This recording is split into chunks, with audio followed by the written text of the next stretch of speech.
어머님, 제가 언제 어머님 초대했나요? 그런 적 없는데 왜 오셨어요? 아들의 카페 개업식 날 30만 원짜리 축하화환을 보내고 들뜬 마음으로 방문한 그곳에서 며느리는 저를 쓰레기 취급하며 내쫓았습니다. 와, 저 할머니 뭐야? 완전 쪽팔리겠다.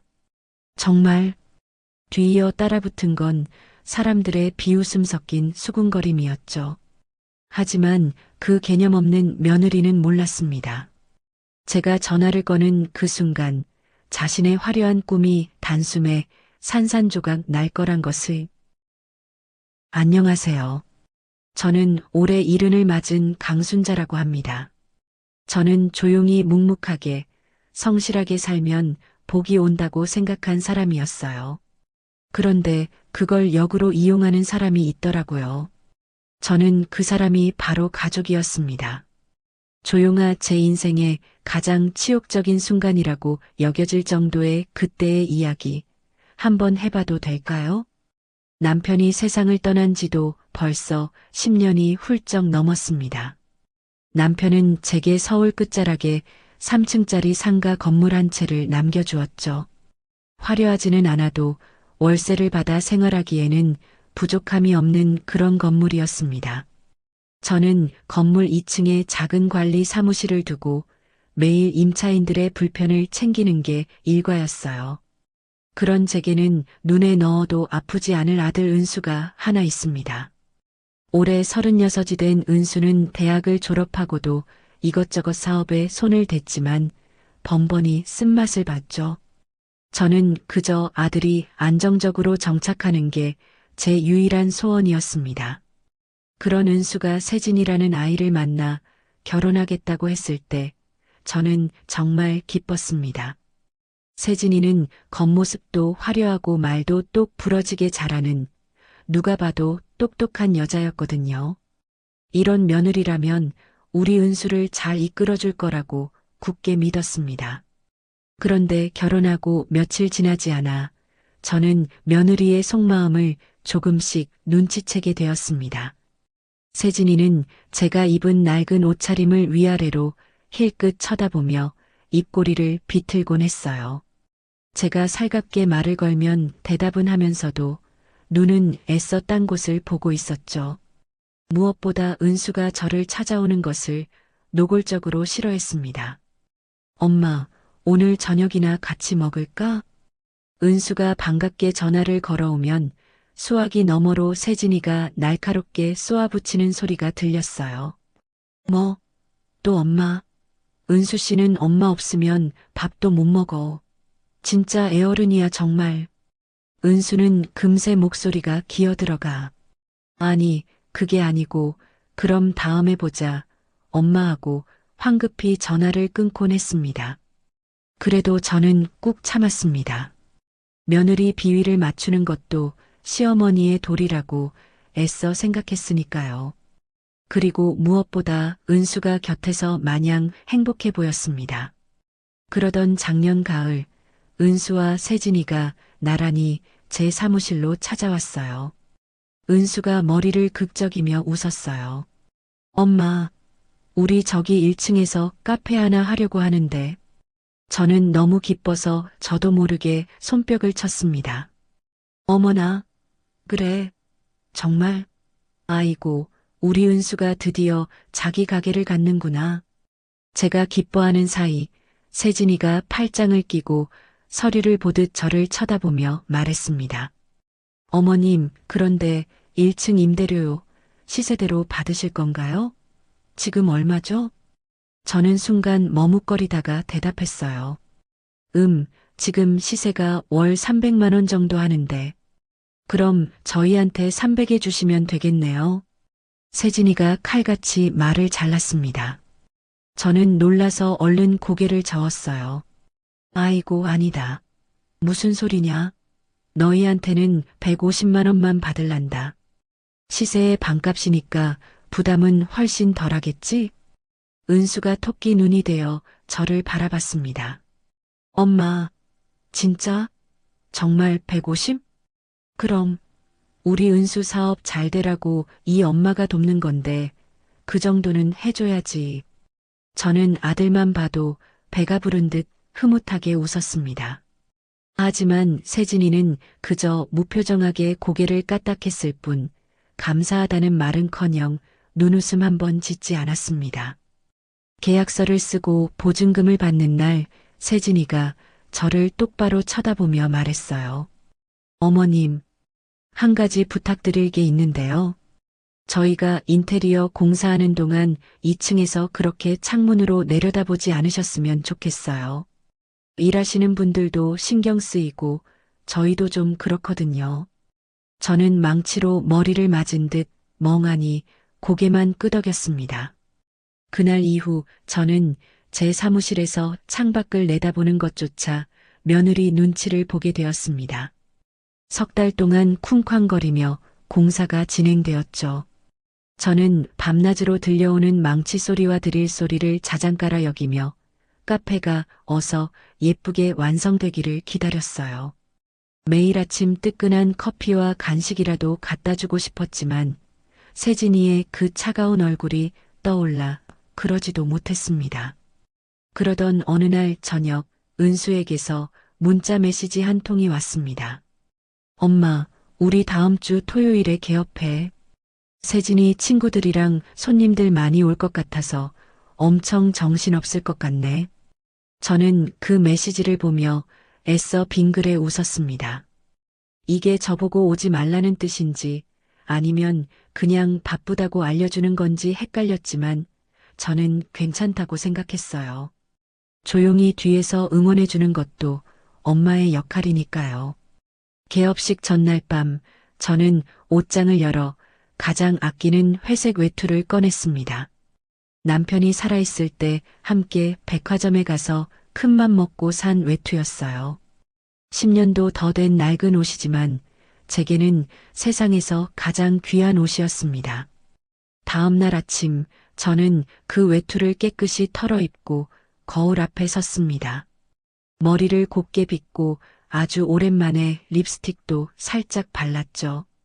거울 속의 제 모습이 어색했지만 그래, 오늘은 우리 은수 개업식이잖아 하고 스스로를 다독이며 집을 나섰습니다.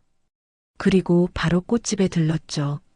아주머니, 여기 제일 크고 제일 화려한 화환으로 하나 주세요. 어머, 사장님, 얼마짜리로 드릴까요? 30만 원짜리요. 제일 비싸고 좋은 걸로. 주인 아주머니가 놀란 눈으로 저를 쳐다봤습니다. 아이고, 30만 원이요? 보통 개업 화환은 10만 원짜리도 큰 건데. 괜찮아요. 딱 보일 수 있게 제일 좋은 걸로 주세요. 그리고 이름은 적지 말아주세요. 예. 익명으로요? 네. 그냥 개업 축하합니다는 말만 큼지막하게 써주세요. 저는 두둑하게 돈을 계산하고 카페 앞으로 배달을 부탁했습니다. 카페로 가는 길, 제 발걸음이 구름 위를 걷는 것처럼 가벼웠습니다. 카페 근처에 도착하자 멀리서도 알록달록한 풍선 장식이 눈에 확 들어왔어요. 새로 단 간판에는 예쁜 글씨로 세진 카페라고 적혀 있었습니다. 아들 이름은 쏙 빠지고 며느리 이름만 들어간 간판이었지만 저는 그것도 개의치 않았어요. 입구에는 화환이 여러 개 늘어서 있었는데 제가 보낸 화환이 그 중에서도 가장 크고 화려하게 버티고 서 있었습니다. 저는 심호흡을 한번 크게 하고 카페 문 앞에 섰습니다. 반짝이는 유리문 너머로 번쩍번쩍하게 차려입은 사람들이 북적이는 모습이 보였어요. 다들 샴페인 잔을 들고 웃고 떠들고 있었습니다. 저는 문손잡이를 잡고 천천히 문을 밀었습니다. 딸랑하는 맑은 종소리와 함께 은은한 재즈 음악이 흘러나왔어요. 사람들의 웃음소리와 웅성거리는 대화소리가 카페 안을 가득 메웠습니다. 저는 혹시나 방해가 될까 싶어 가장 구석진 자리에 조용히 앉아 응원할 생각이었습니다. 그런데 바로 그때 화려한 검은색 원피스에 반짝이는 목걸이를 한 세진이가 저를 발견했습니다. 환하게 웃고 있던 세진이의 얼굴이 그 자리에서 싸늘하게 굳어졌어요. 세진이가 저벅저벅 구두굽 소리를 내며 제게로 망설임 없이 다가왔습니다. 저는 반가운 마음에 활짝 웃으며 말했어요. 세진아, 개업 축하한다. 아이고, 카페가 정말 예쁘구나. 하지만 세진이는 제 앞을 딱 가로막고 서서는 주변을 휙 둘러보며 목소리를 낮춰 쏘아붙였습니다. 어머님, 지금 여기 왜 오셨어요? 저는 너무 뜻밖이라 어리둥절해서 대답했습니다. 응? 아니, 우리 은수가 개업한다고 해서 축하해 주려고 왔지. 저희가 언제 어머님 따러 오시라고 말씀드렸나요? 세진이의 목소리가 얼음장처럼 차갑게 가라앉았습니다. 저는 순간 아무 말도 할 수 없었어요. 분명히 말씀드렸을 텐데요. 오늘은 저희 초대한 친구들만 오는 자리라고. 어머님은 초대한 적 없는데요. 그 순간 저는 등줄기에 찬물을 한 바가지 뒤집어 쓴 것 같았습니다. 시끄럽던 음악 소리와 웃음소리가 일순간 멈췄어요. 주변 사람들이 전부 저희 쪽을 쳐다보기 시작했습니다. 세진이의 친구들이 입을 가리고 수군거리는 소리가 제 귀에 똑똑히 들려왔습니다. 어머, 저 할머니 누구셔? 설마 세진이 시어머니 아냐? 옷차림 좀 봐. 대박. 진짜? 근데 초대도 안 했는데 막 온 거야? 어떡해. 제 얼굴이 불타는 것처럼 화끈거렸습니다. 저만치 구석에 아들 은수가 서 있는 게 보였어요. 은수는 저와 눈이 마주치자마자 마치 모르는 사람을 본 것처럼 휙 고개를 돌려버렸습니다. 저는 온몸이 떨리는 것을 겨우 참으며 말했습니다. 그랬구나, 미안하다. 이 엄마가 눈치 없이 실수를 했네. 저는 단 1초도 그 자리에 서 있을 수가 없었습니다. 그대로 돌아서서 카페 문을 향해 걸어갔어요. 제 등 뒤로 어머 가시나 봐 하는 비웃음 소리가 들려왔습니다. 저는 비틀거리는 다리를 겨우 이끌고 건물 계단을 올라갔습니다. 2층 사무실 문을 열고 들어가자마자 그대로 의자에 주저앉고 말았어요. 손이 멈추지 않고 부들부들 떨렸습니다. 저는 책상 위에 놓인 낡은 전화기를 노려봤습니다. 수십 년간 제 건물을 꼼꼼하게 관리해준 김 사장님의 번호가 머릿속에 떠올랐죠.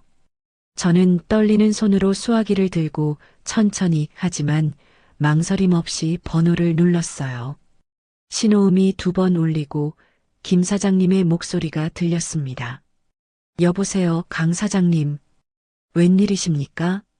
저는 터져나오려는 울음을 삼키고 입술을 깨물며 말했습니다. 김 사장님, 1층 카페 말입니다. 지금 당장 임대차 계약 해지 내용 증명 발송해 주세요. 예, 사장님, 그게 무슨 말씀이세요? 1층은 아드님하고 며느님이. 상관없습니다. 오늘 당장 발송해 주세요. 저는 그대로 전화를 끊어버렸습니다. 창밖으로 1층 카페 입구가 훤히 보였어요. 여전히 화려하게 차려입은 사람들이 웃고 떠들며 나오고 있었습니다. 저는 거칠게 사무실 창문을 닫아 걸었습니다. 그리고 의자에 앉아 한참을 그대로 있었어요. 눈물이 나올 것 같았지만 이상하게 눈물 한 방울 나오지 않았습니다.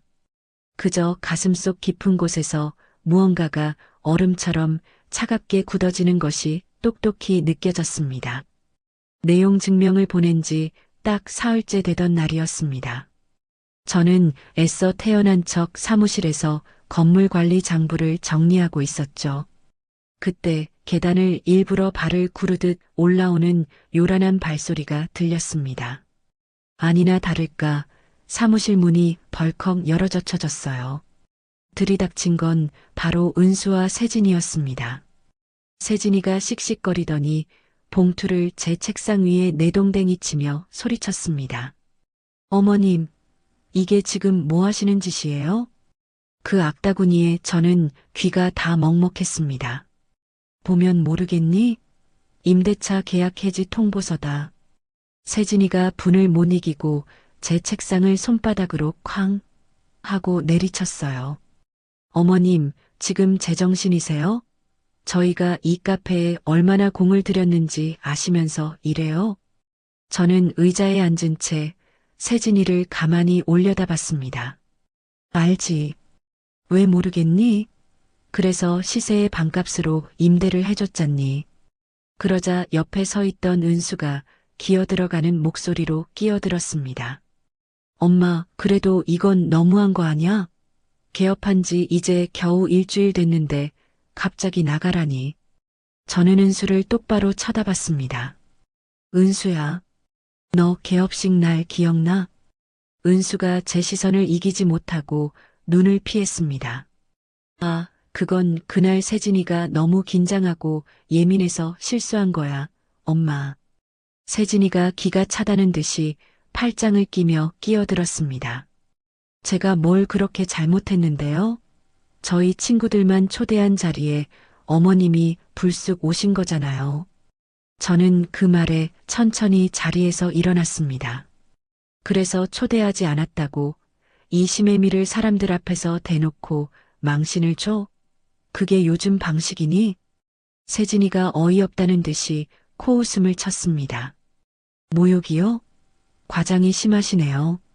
요즘은 다들 이렇게 살아요. 시어머니가 며느리 사업장에 불쑥불쑥 찾아와서 간섭하는 거, 그거야말로 구시대적 발상이죠. 저는 온몸이 부들부들 떨렸지만 목소리는 애써 차분하게 유지했어요. 간섭? 내가 언제 간섭을 했니? 나는 그저 내 아들 며느리 개업했다기에 축하하러 간 것뿐이다. 은수가 제발 그만하라는 듯 한숨을 푹 쉬며 말했습니다. 엄마, 지금 너무 감정적으로 대응하는 거 아니야? 아무리 그래도 그렇지. 계약 해지는 너무 심한 것 같아. 저는 그런 아들을 빤히 쳐다봤습니다. 감정적이라고? 은수야. 내가 그날 그 자리에서 이 엄마를 보고도 못 본 척 고개 돌린 거 똑똑히 봤다. 은수가 찔끔해서 고개를 획 돌렸습니다. 아, 그건 사람들이 너무 많아서 경황이 없어서 그랬지. 사람들이 많으면 네 엄마를 낯선 사람처럼 외면해도 되는 거니? 제 목소리가 저도 모르게 높아졌습니다. 그러자 세진이가 다시 독을 품고 나섰어요. 어머님, 그래서 지금 그것 때문에 하나뿐인 아들 사업, 기어코 망하게 하시려고 작정하신 거냐고요. 저는 세진이를 지지 않고 똑바로 쳐다봤습니다. 사업을 망치겠다는 게 아니고 내 건물에서 당장 나가라는 거야. 그렇게 잘났으면 다른 데 가서 얼마든지 해.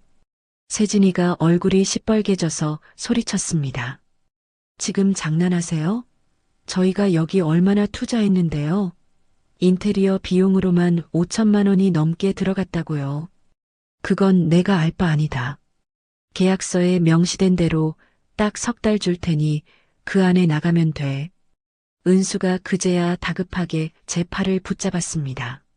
엄마, 제발, 우리 앉아서 한 번만 더 얘기해보자, 응? 저는 그 손을 뿌리치며 고개를 저었습니다. 더 이상 할 말 없다. 모든 건 법대로 처리할 테니 그리 알아라. 세진이가 도끼 서린 목소리로 으르렁거렸습니다. 좋아요. 어머님 원하시는 대로 법대로 하시자고요. 저희도 당장 변호사 선임할 거예요. 이건 명백한 부당계약 해지라고요. 저는 차갑게 팔짱을 꼈습니다. 얼마든지 그렇게 해. 나도 변호사 있으니까. 세진이가 저를 쏘아보고는 문을 박차고 나갔습니다.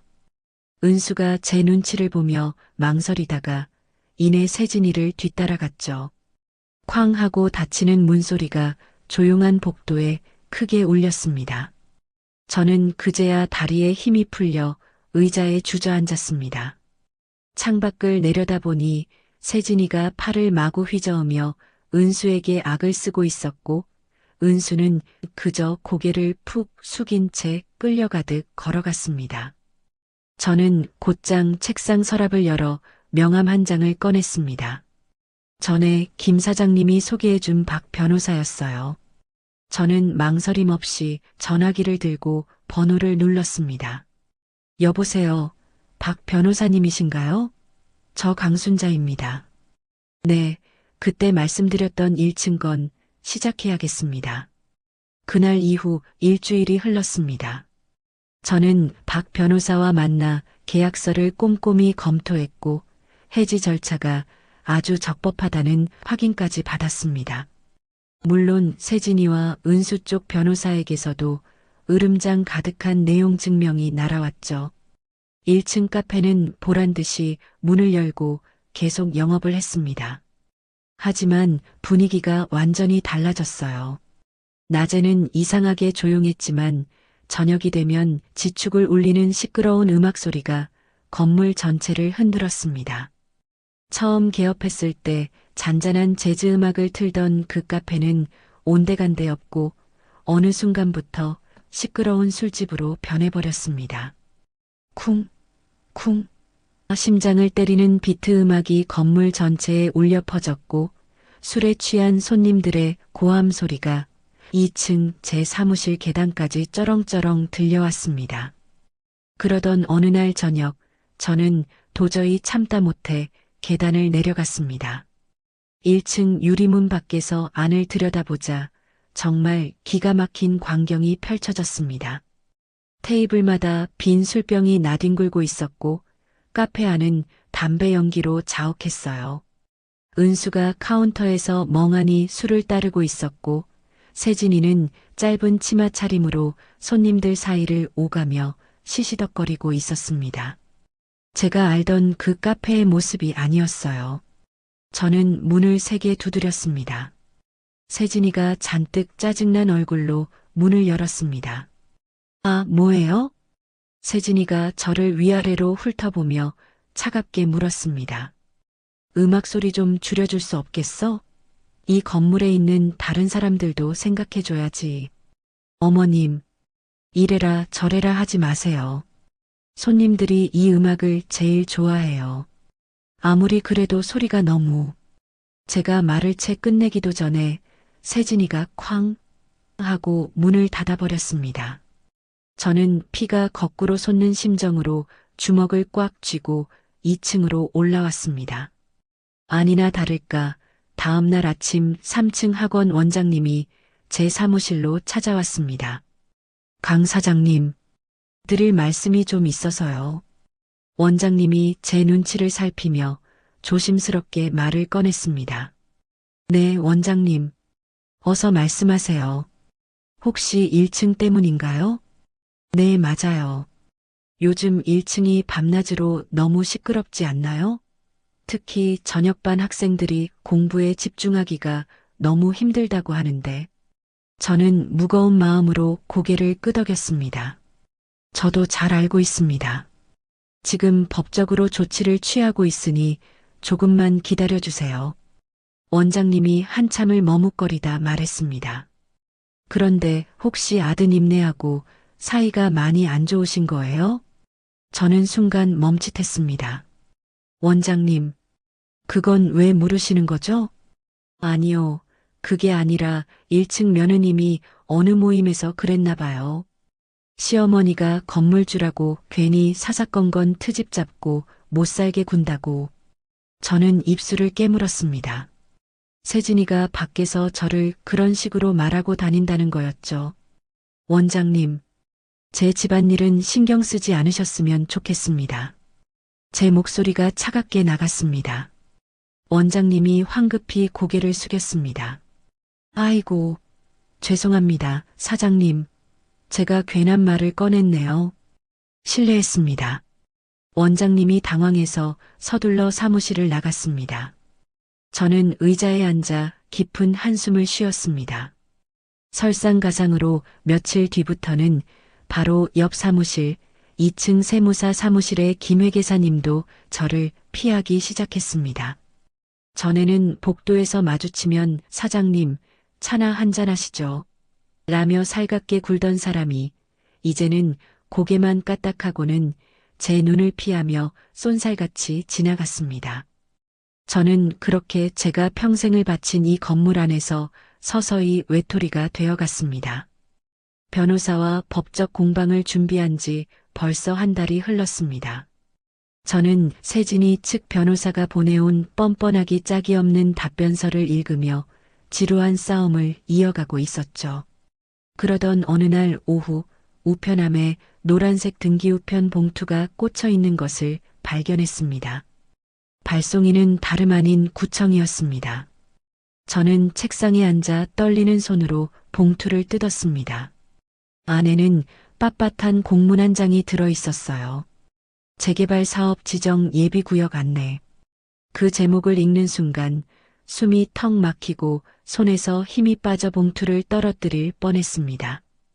제가 목숨처럼 아끼는 이 건물이 포함된 블록 전체가 재개발 구역으로 지정되었다는 그야말로 청천벽력 같은 내용이었습니다. 시행사는 MH개발이라는 생전 처음 들어보는 회사였어요. 재개발이라니 이게 다 무슨 소리죠? 며느리에게 복수하기는커녕 이 건물마저 송두리째 잃게 생겼다는 말인가요? 저는 떨리는 손으로 공문을 다시 읽었습니다. 가장 아래쪽에 적힌 문구가 눈에 들어왔습니다. 설명의 일시, 이번 주 토요일 오후 2시, 동주민센터 대강당. 급히 달력을 보니 설명회가 바로 이틀 뒤였습니다. 그날 밤 저는 뜬 눈으로 밤을 새웠습니다. 이 건물은 남편이 평생을 바쳐 피땀 흘려 마련한 전부였습니다. 그런데 이 건물을 빼앗긴다니 도저히 받아들일 수가 없었어요. 토요일 오후 저는 무거운 발걸음으로 주민센터로 향했습니다. 대강당 입구부터 사람들이 구름대처럼 북적였어요. 저희 블록의 건물주들과 세입자들이 모두 모인 것 같았습니다. 강당 안으로 들어서자마자 고함 소리가 터져 나왔습니다. 이게 지금 말이 되는 소리야? 장난해? 보상금이 이게 다라고? 사람들이 단상을 향해 거칠게 소리를 질러댔습니다. 그때 한 남자가 마이크를 잡더니 큰 소리로 이야기했습니다. 여러분, 좀 진정하시고 차례대로 설명드리겠습니다. 명찰에는 MH개발사업본부 한민수 실장이라고 적혀 있었죠. 이번 재개발 사업은 모든 법적 절차에 따라 공정하게 진행됩니다. 토지 및 건물 보상은 한민수가 기계처럼 설명을 이어갔습니다. 커다란 TV 화면에서 보상금 산정표가 띄워져 있었죠. 하지만 제 건물은 터무니없게도 10억 원 정도로 책정되어 있었습니다. 10억이면 시세의 절반도 안 되는 그야말로 헐값이었습니다. 피가 거꾸로 솟는 것 같아 저는 자리에서 벌떡 일어났습니다. 잠깐만요. 모든 시선이 일제히 저에게 쏠렸습니다. 저는 주눅 들지 않고 단상을 향해 또박또박 걸어갔습니다. 지금 이게 무슨 계산법입니까? 제 건물은 최소한 20억은 받아야 해요. 10억 원이라니 도둑질이나 다름없지. 한민수가 저를 귀찮다는 듯이 무표정하게 내려다봤습니다. 어르신, 감정평가는 공인된 기관에서 공정하게 진행합니다. 이의가 있으시면 별도로 재평가를 신청하십시오. 재평가를 하면 제대로 나올 것 같아요? 당신들끼리 다 짜고 치고 헐값으로 우리 건물을 몽땅 빼앗으려는 속셈 아니에요. 한민수가 저를 비웃듯 코웃음을 쳤습니다. 어르신, 말씀 함부로 하지 마시죠. 이건 엄연한 공익사업입니다. 계속 그렇게 비협조적으로 나오시면 저희는 법적 강제 수용 절차를 밟을 수밖에 없습니다. 뭐라고요? 강제 수용? 네. 수용 재결을 거쳐 어르신 동의 없이도 강제로 소유권을 이전하는 절차입니다. 아주 적법한 절차죠. 한민수가 적법이라는 단어에 힘주어 말했습니다. 저는 기가 막히고 억울해서 할 말을 잃었습니다. 바로 그때였습니다. 강당 한쪽 구석에서 저를 보며 낄낄거리는 낯익은 얼굴들이 보였습니다. 은수와 세진이었죠. 세진이가 저를 발견하고는 입꼬리를 비틀며 노골적으로 비웃고 있었어요. 은수도 팔짱을 낀 채 꼴 좋다는 듯한 표정으로 저를 바라보고 있었습니다. 저는 모욕감이 치밀어 올라 고개를 돌려버렸습니다. 설명회는 그렇게 일방적으로 끝났습니다. 사람들이 욕설을 내뱉으며 우르르 빠져나갔습니다. 저는 사무실로 돌아가 그대로 의자에 주저앉았습니다. 책상 위에는 설명회 때 나눠준 MH 개발의 두꺼운 사업 계획서 책자가 놓여 있었습니다. 저는 멍하니 그 책자를 집어들어 한 장, 한 장 넘기며 읽기 시작했어요. 재개발 구역지도, 건축계획도, 빽빽한 사업 일정표가 나왔습니다. 모든 게 이미 돌이킬 수 없이 정해진 것처럼 보였습니다. 평생 일군 재산을 헐값에 모두 잃어버릴 판이었죠. 눈앞에 남편 얼굴이 어른거렸습니다. 이 건물 등기권리증을 제 손에 쥐어주며 환하게 웃던 모습이 생생했어요. 미안해요, 여보. 제가 그걸 지키지 못했네요. 눈물이 핑 돌았죠. 저는 다시 책자를 펼쳤습니다. MH개발 임원진 소개. 대표이사부터 시작해서 여러 임원들의 증명사진과 이름이 나열되어 있었습니다. 저는 아무런 희망 없이 무심코 그 이름들을 훑어봤어요. 그러다 어느 한 이름에서 제 손가락이 멈췄습니다. 대표이사 박미정. 저는 숨을 멈추고 사진을 자세히 들여다봤습니다. 50대로 보이는 단정한 정장 차림의 여자였습니다. 박미정이라니. 저는 책자를 책상에 내려놓고 허둥지둥 서랍을 열어 서랍 깊숙한 곳에 넣어둔 오래된 앨범을 꺼냈죠. 앨범을 펼치자 낡은 흑백 사진들이 쏟아져 나왔습니다. 대학 시절 사진이었습니다. 그중 한 장, 저와 어깨동무를 하고 환하게 웃고 있는 여자가 보였습니다. 짧은 단발머리에 장난기 가득한 미소를 짓고 있는 여자. 박미정이었습니다. 저희는 대학 시절 둘도 없는 친구였어요. 같은 과에서 공부했고 밤새 도서관에서 함께 시험 공부를 했었죠. 하지만 졸업 후 각자 제 갈 길을 가면서 연락이 끊기고 말았습니다. 그렇게 수십 년이 흘렀습니다. 저는 다시 책자의 사진을 봤습니다. 세월이 흘러 얼굴은 변했지만 그 특유의 강단 있는 눈매만큼은 틀림없는 미정이의 그것이었습니다. 저는 심장이 발끝까지 떨어졌다 다시 솟구치는 것을 느꼈습니다. 책자 맨 아래쪽에 비서실 전화번호가 작게 적혀 있었어요. 저는 떨리는 손으로 수화기를 들고 망설이며 번호를 눌렀습니다. 신호음이 몇 번 울렸습니다. MH개발입니다. 차가운 여자 목소리가 들렸습니다. 저는 마른 침을 꿀꺽 삼키고 말했어요. 저기 박미정 대표님과 통화를 좀 하고 싶은데요. 실례지만 누구신지 먼저 여쭤봐도 되겠습니까? 강순자라고 합니다. 박미정 대표님의 대학 동기예요. 전화기 너머로 잠시 무거운 침묵이 흘렀습니다. 연락처를 알려주시면 메모해서 전달드리겠습니다. 저는 연락처를 알려준 후 전화를 끊고 하염없이 기다렸어요. 그런데 그날 오후 4시쯤 사무실 전화기가 요란하게 울렸는데 발신자 표시에 모르는 번호가 찍혀 있었어요. 저는 한참을 망설이다가 떨리는 마음으로 수화기를 들었습니다. 여보세요? 순자야? 너 강순자 맞지? 수화기 너머로 수십 년은 잊고 살았던 하지만 제 귀에는 너무나 익숙한 여자 목소리가 들려왔습니다. 저는 그 자리에 얼어붙고 말았습니다. 세상에, 너 미정이 맞지? 박미정. 맞아, 나야. 아이고, 내가 비서실 통해서 전화했다고 해서 내가 얼마나 놀랐는지 몰라. 미정이의 목소리가 전화기 너머로 반갑게 울려 퍼졌습니다. 저는 저도 모르게 눈물이 핑 돌았습니다. 잘 살고 있었네, 내 친구. 내가 그 MH 개발 대표라는 걸 보고도 내 눈을 믿을 수가 없더라. 미정이가 특유의 호탕한 목소리로 웃었습니다. 그 웃음소리가 어찌나 따뜻하던지요. 순자야, 이 지금 어디야? 당장 만나자. 미정이가 강남역 근처라며 주소를 알려주었습니다. 지하철을 타고 강남역으로 향하는데 가는 길이 어찌나 가슴이 두근거리던지요.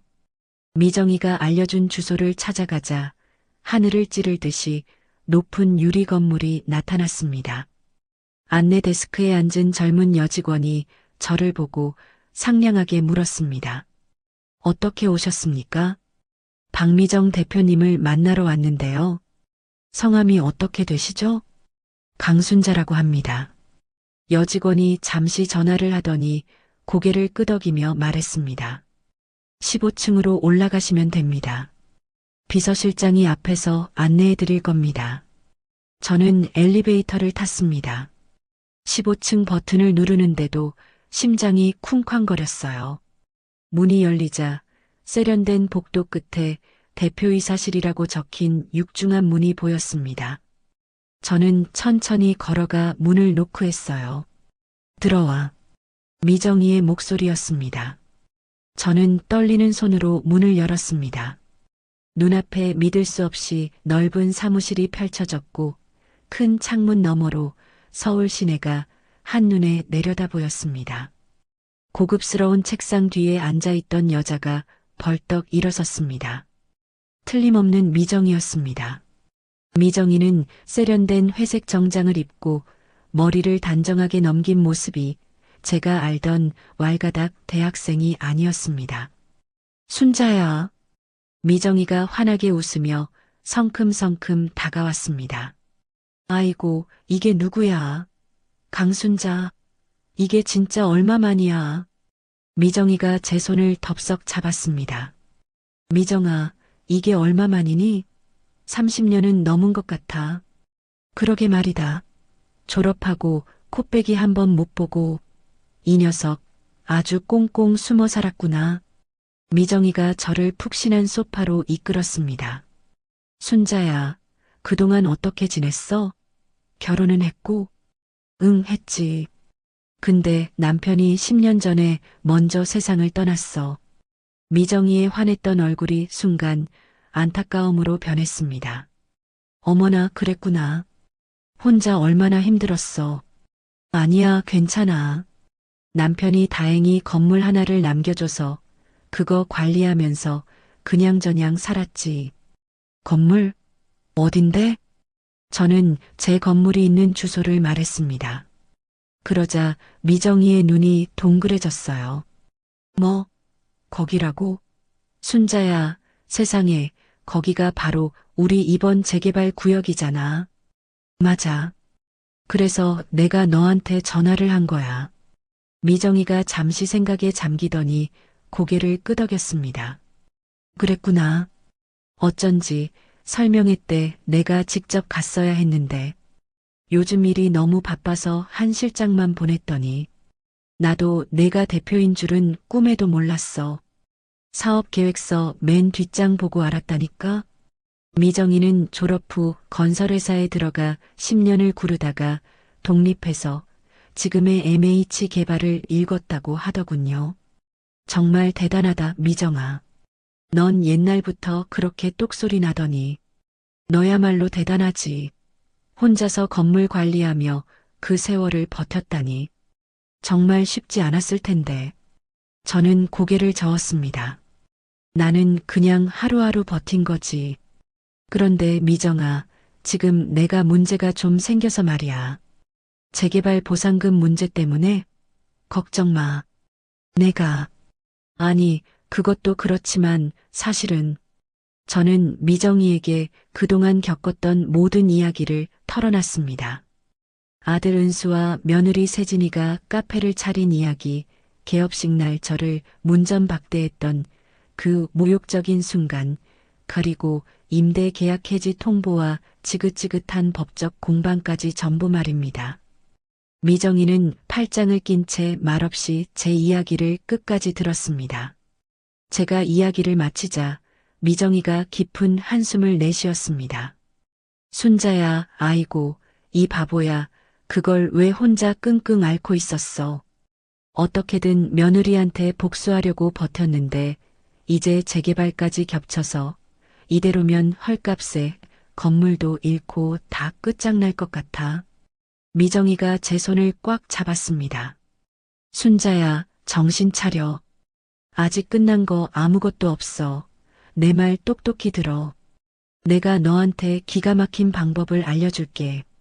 미정이가 자리에서 일어나 책상으로 가더니 커다란 서류 한 뭉치를 가져왔습니다. 재개발 구역 지도였어요. 미정이가 지도를 테이블 위에 쫙 펼쳐 보였습니다. 자, 이게 이번 재개발 구역이야. 그리고 여기가 바로 네 건물. 미정이가 지도 한가운데 노른자의 땅을 손가락으로 콕 찍었습니다. 순자야, 잘 봐. 네 건물이 정확히 이 블록의 중심에 있어. 이 위치가 우리 사업의 핵심 중의 핵심이야. 저는 지도를 자세히 들여다봤습니다. 그게 무슨 뜻이야? 무슨 뜻이긴. 네 건물 없이는 이 재개발 사업 절대로 진행이 안 된다는 뜻이야. 내가 지금 키를 쥐고 있다는 거지. 미정이가 의자를 바싹 당겨 제 옆에 앉았습니다.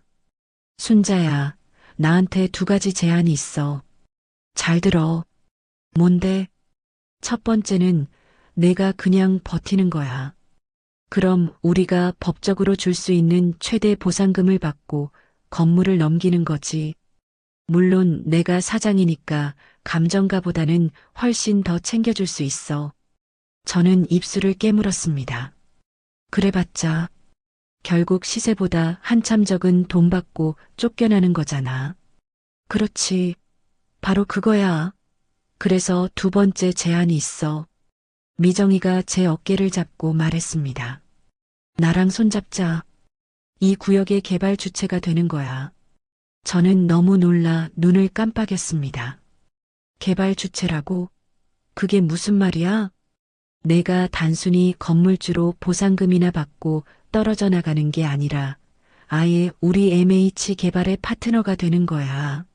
네 건물을 기반으로 이 주변 땅까지 우리가 몽땅 매입해서 우리가 직접 개발 사업을 하는 거지. 저는 잠시 생각에 잠겼습니다. 내가 이 개발 사업을 같이 한다는 거야? 그렇지. 물론 머리 아픈 실무는 우리 회사가 다 알아서 할 거야. 너는 네 건물을 자본금으로 투자하고 이 사업의 공동사업자가 되는 거지. 어때? 구미가 당기지 않아? 그러려면 돈이 얼마나 필요한데? 미정이가 기다렸다는 듯이 계산기를 두드렸습니다. 네 건물을 담보로 꽉 채워서 대출받고 모자란 돈은 우리 회사 자본을 더하면 이 블록 전체를 매입할 수 있어. 공식 보상 절차가 시작되기 전에 우리가 선제적으로 싹쓸이하는 거야. 저는 심장이 미친 듯이 뛰는 것을 느꼈습니다. 그럼 내 건물 1층에 있는 며느리 가게도? 미정이가 제 말을 알아듣고 고개를 끄덕였습니다. 당연하지. 1층이 문제가 아니라 그 건물 전체가 네 거잖아. 아니, 이제 이 블록 전체가 네 것이 될 수도 있어. 미정이가 제 손을 다시 잡았습니다. 순자야, 잘 생각해봐. 지금 이대로 보상금 받으면 넌 평생 억울하게 건물 뺏긴 피해자일 뿐이야. 하지만 개발 주체가 되면 상황이 완전히 달라져. 내가 이 판에 주도권을 쥐는 거라고. 하지만 미정아, 내가 평생 이런 걸 해본 적이 없는데 내가 할 수 있을까? 이 바보야. 내가 있잖아. 내가 내 옆에서 다 도와줄게. 우리 옛날에 도서관에서 밤새면서 과제도 같이 했잖아. 잊었어? 미정이가 저를 보며 활짝 웃었습니다. 그 눈에는 저에 대한 확고한 믿음이 담겨 있었어요. 저는 주먹을 꽉 쥐었습니다. 나 할게. 그 두 번째 방법으로 할게. 미정이가 제 손을 맞잡으며 환하게 웃었습니다. 그래. 잘 생각했어. 순자야. 절대 후회 안 할 거야. 며칠 뒤 저는 미정이와 함께 은행의 귀빈실에 앉아 있었습니다. 말끔하게 차려입은 대출 담당 부장이 서류를 펼쳤습니다. 강순자 사장님 건물 감정가가 18억 원으로 나왔습니다. 여기에 저희가 최대로 담보대출 12억 원까지 가능합니다. 미정이가 만족스럽다는 듯 고개를 끄덕였습니다. 좋아요. 그럼 우리 MH개발에서 10억을 더 투자하겠습니다. 총 22억이면 블록 내 나머지 건물들 매입하는데 충분합니다. 저는 제 앞에 놓인 대출 서류를 내려다봤습니다. 12억 원. 제 평생 구경도 못 해본 엄청난 액수였습니다. 도장을 찍으려는데 손이 사시나무처럼 떨렸습니다. 그때 미정이가 제 어깨를 든든하게 다독였습니다. 순자야, 괜찮아. 내가 있잖아. 걱정 말고 찍어. 저는 미정이의 얼굴을 한번 보고 고개를 끄덕인 뒤 서류에 힘껏 도장을 찍었습니다.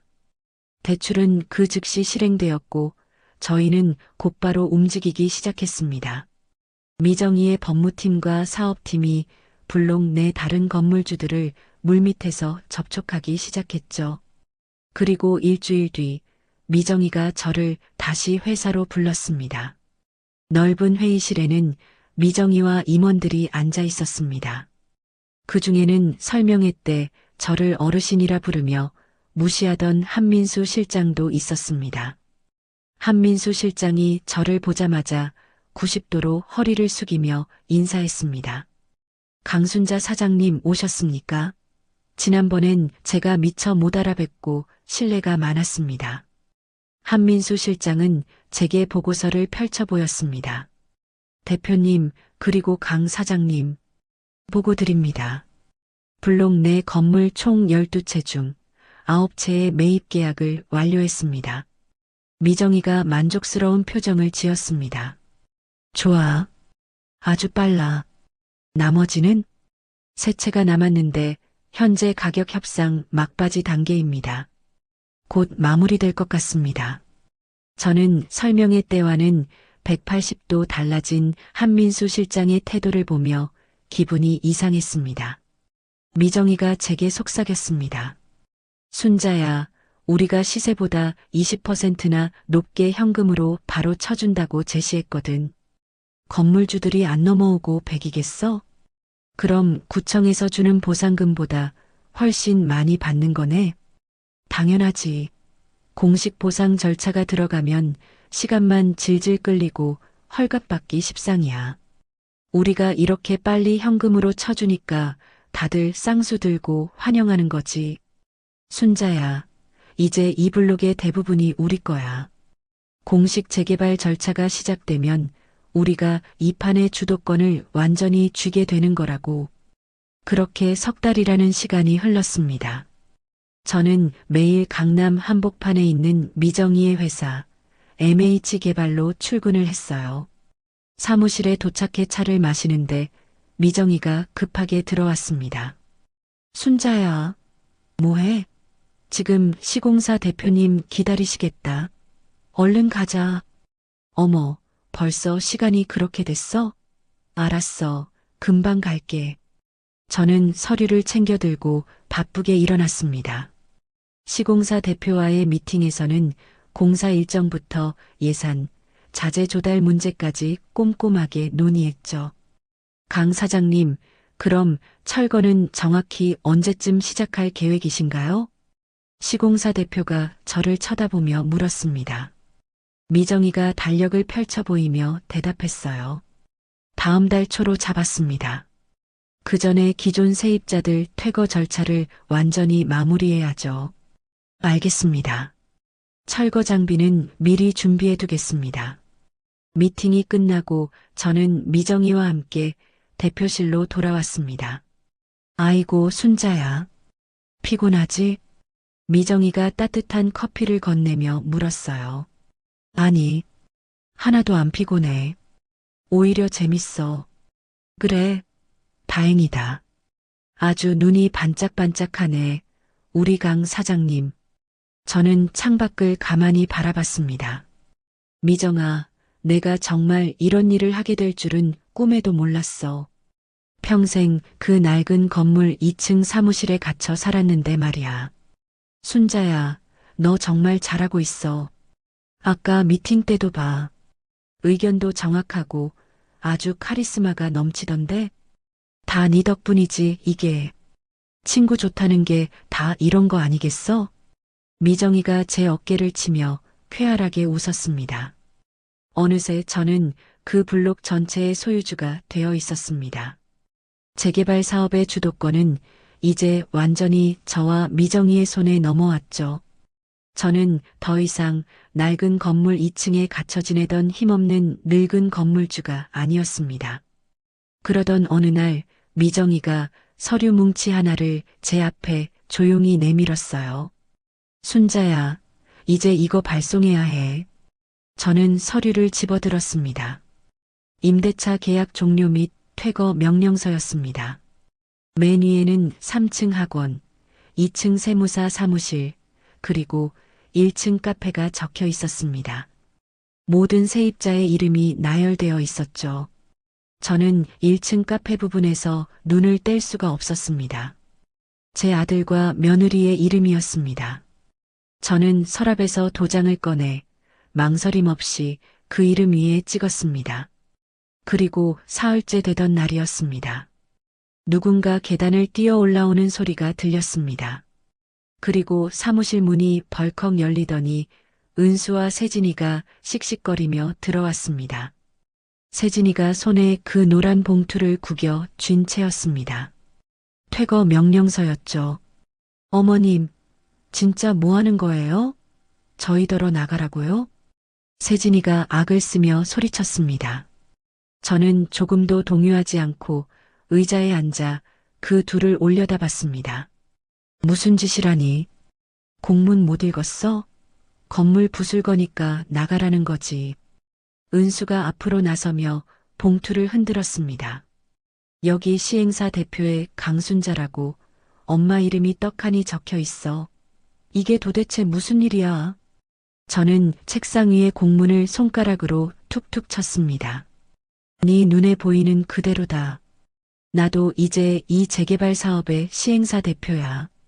세진이가 믿을 수 없다는 듯이 헛웃음을 쳤습니다. 뭐라고요? 말도 안 돼. 어머님이 이 블록 전체를 샀다는 거예요. 지금? 그래, 샀다. 내가 악을 쓰며 장사하던 그 건물에다가 옆 건물, 뒷 건물, 여기 전부 다 내 거야. 은수가 머리를 감싸쥐며 고개를 저었습니다. 엄마, 돈이 어디서 나서? 그건 네가 신경 쓸 게 아니야. 세진이가 분을 못 이겨 책상을 쾅 쳤습니다. 그럼 저희가 투자한 돈은 어떡하라고요? 그건 내가 알 바 아니지. 애초에 내가 임대계약 해지 통보했을 때 순순히 나갔어야지. 왜 버티고 앉아 있었니? 세진이가 얼굴이 시뻘개져서 소리쳤습니다. 이건 복수예요. 어머님은 저희 망하게 하려고 처음부터 작정하신 거죠? 저는 그 말에 천천히 자리에서 일어났습니다. 복수? 그래, 복수다. 내가 나한테 한 짓을 생각해봐. 그 추운 날 개업식이라고 찾아간 이 어미를 사람들 앞에서 어떻게 대했는지 기억 안 나? 세진이가 순간 입을 꾹 다물었습니다. 은수가 울먹이며 매달렸습니다. 엄마, 그래도 이건 너무한 거 아니야? 우리 살 길이 막막하잖아. 은수가 절망적인 표정으로 저를 바라봤습니다. 엄마, 제발.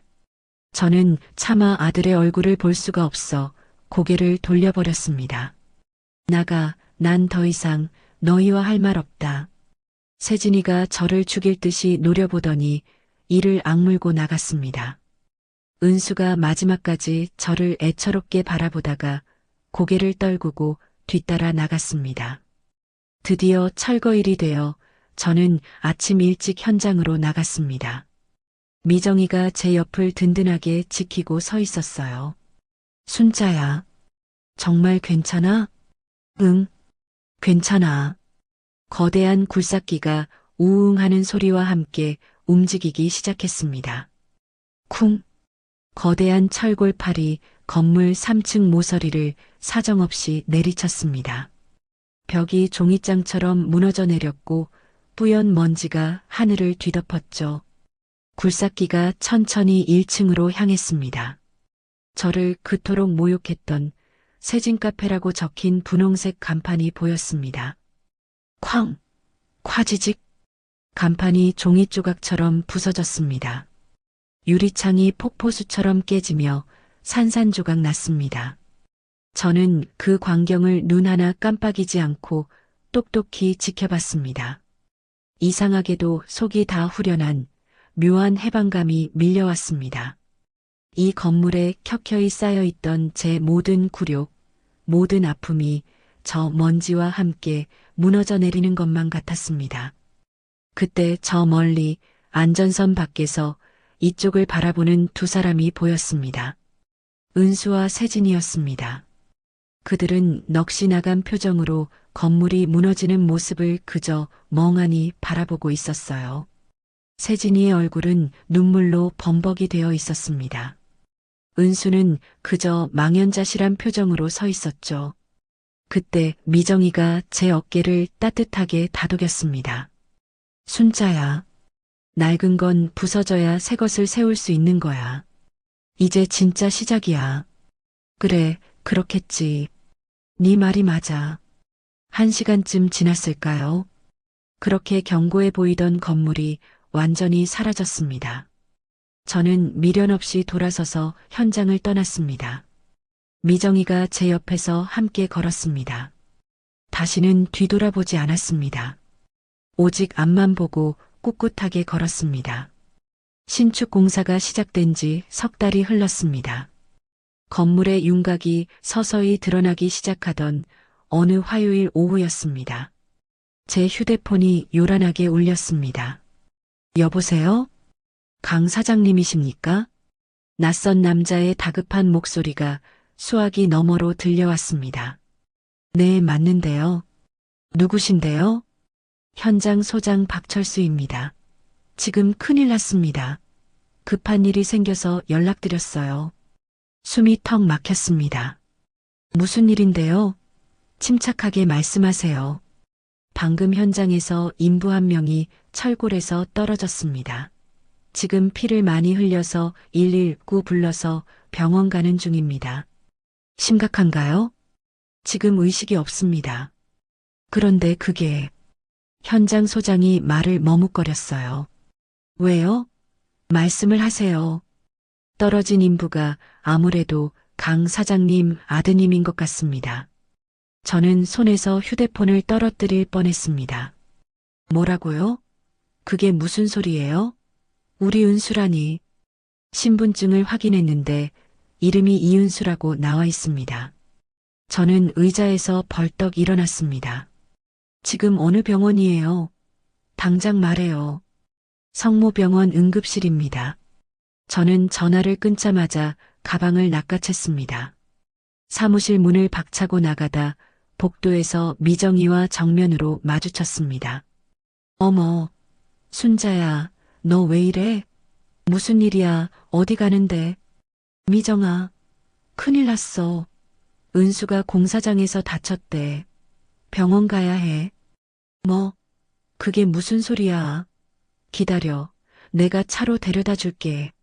미정이의 차를 타고 병원으로 미친 듯이 달리는 내내 저는 창밖만 보며 손톱이 부러져라 주먹을 꽉 쥐었습니다. 우리 아들, 제발 무사해야 해.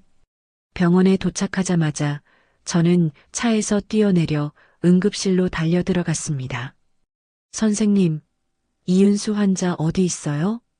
간호사가 다급히 안쪽을 가리켰습니다. 저쪽 응급처치실에 계십니다. 보호자분. 저는 그 말을 듣고 무작정 뛰어갔습니다. 커튼이 굳게 쳐진 침대가 보였어요. 저는 거칠게 커튼을 열어젖혔습니다. 은수가 하얗게 질린 얼굴로 침대에 누워 있었습니다. 눈을 감은 채 미동도 없었고 다리에는 피가 밴 부목이 되어져 있었고요. 은수야, 아들, 엄마 왔어, 은수야. 저는 은수의 차가운 손을 붙잡고 흔들었습니다. 마침 의사가 뛰어들어왔습니다. 보호자분이십니까? 네, 맞아요. 엄마예요. 우리 아들 괜찮은 거예요? 네. 의사가 차트를 황급히 들여다보며 말했습니다. 일단 왼쪽 다리 골절이 심하고요. 갈비뼈도 2개 부러졌습니다. 그리고 추락 충격이 커서 내부장기 손상이 의심됩니다. 네. 내부장기요? 네. 정밀 검사를 해봐야 정확히 알 수 있습니다. 충격이 컸어요. 저는 금방이라도 쓰러질 것 같은 몸을 겨우 붙들고 은수의 얼굴을 내려다봤습니다. 의식은 언제 돌아오는 건데요? 진정제 때문에 그렇습니다. 곧 깨어날 겁니다. 일단 안정을 취해야 합니다. 의사가 나가고 저는 은수 옆에 의자를 끌어당겨 주저앉았습니다. 미정이가 조용히 커튼을 열고 들어왔어요. 순자야, 은수 괜찮은 거야? 응, 괜찮아, 미정아. 너는 바쁜데 어서 회사 가봐. 나는 여기 있어야겠어. 정말 혼자 괜찮겠어? 응, 고마워. 얼른 가봐. 미정이가 걱정스러운 얼굴로 제 어깨를 두드리고 나갔습니다. 저는 다시 은수의 손을 잡고 얼마나 시간이 흘렀는지 모르게 앉아 있었습니다. 그때였습니다. 은수가 고통스러운 신음소리를 냈습니다. 은수야, 은수야, 정신이 들어? 엄마야, 엄마. 은수가 천천히 무겁게 눈을 떴습니다. 엄마, 그래, 엄마야. 정신이 좀 차려져? 은수가 겨우 고개를 끄덕였습니다. 다리가 부러졌대. 뼈가 부러졌으니 움직이지 마, 알았지? 은수가 제 말을 듣더니 다시 눈을 감았습니다. 그리고 그 눈가로 눈물이 주르륵 흘러내렸습니다. 엄마, 죄송해요. 저는 은수의 눈물을 황급히 닦아주었습니다. 죄송하긴 뭐가 죄송해. 일하다 다친 건 사고잖아. 그게 아니라 엄마가 시행하는 공사장에 제가. 저는 순간 멈칫했습니다. 은수야, 너 그거 엄마 공사장인 거 알고 들어간 거야? 은수가 고개를 끄덕였습니다. 도대체 왜 거기서 일한 거야? 속죄하고 싶었어요. 제가 망가뜨린 바로 그 자리니까. 저는 가슴이 무너져 내리는 것 같았습니다. 이 바보 같은 녀석아, 그게 무슨 속죄야?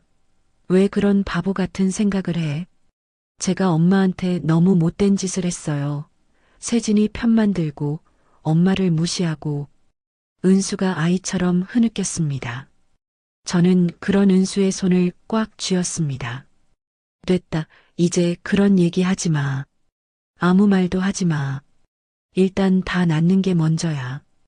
은수가 울다 지쳤는지 다시 눈을 감았습니다. 은수는 다행히 일반 병실로 옮겨졌고 저는 병실 간이 침대에서 뜬 눈으로 밤을 보냈습니다. 다음 날 아침 은수가 뒤척이며 깼습니다. 저는 은수의 짐이 담긴 가방을 보았습니다.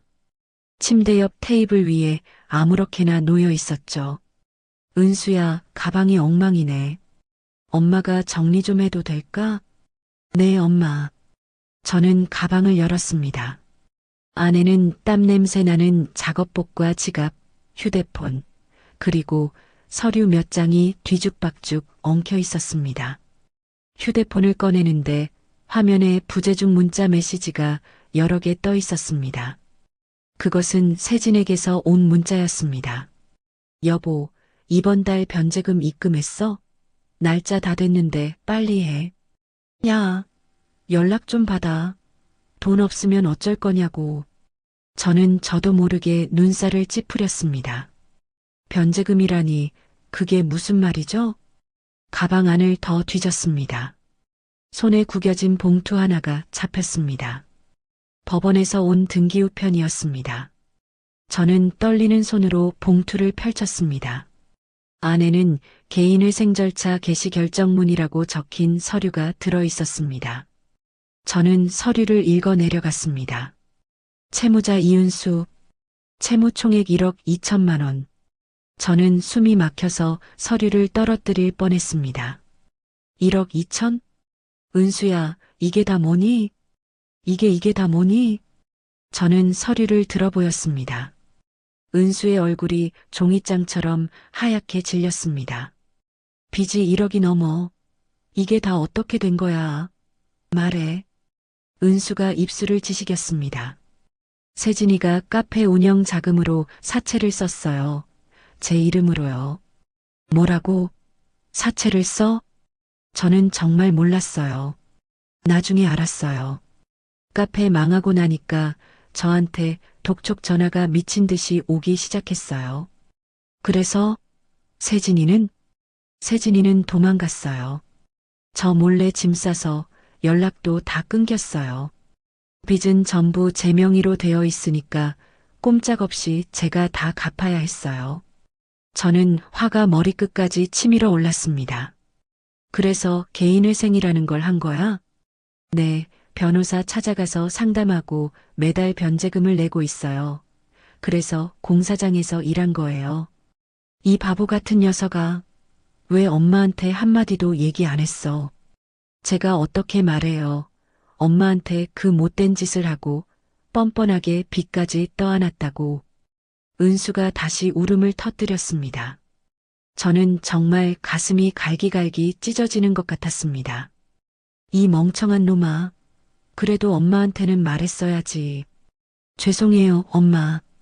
저는 차마 더 화를 내지 못하고 고개를 돌려버렸습니다. 며칠이 지나고 의사가 저를 진료실로 불렀습니다. 어머님, 아드님의 간경화가 이미 상당히 진행되어 있습니다. 네? 간경화요? 네. 간 수치가 정상인의 몇 배로 매우 안 좋습니다. CT 촬영 결과 간이 딱딱하게 굳고 상당히 손상되어 있습니다. 저는 입이 바짝바짝 말랐습니다. 얼마나 심각한 건가요, 선생님? 의사가 깊은 한숨을 쉬었습니다. 솔직히 말씀드리면 이대로는 위험합니다. 간이식이 필요합니다. 간이식이요? 네.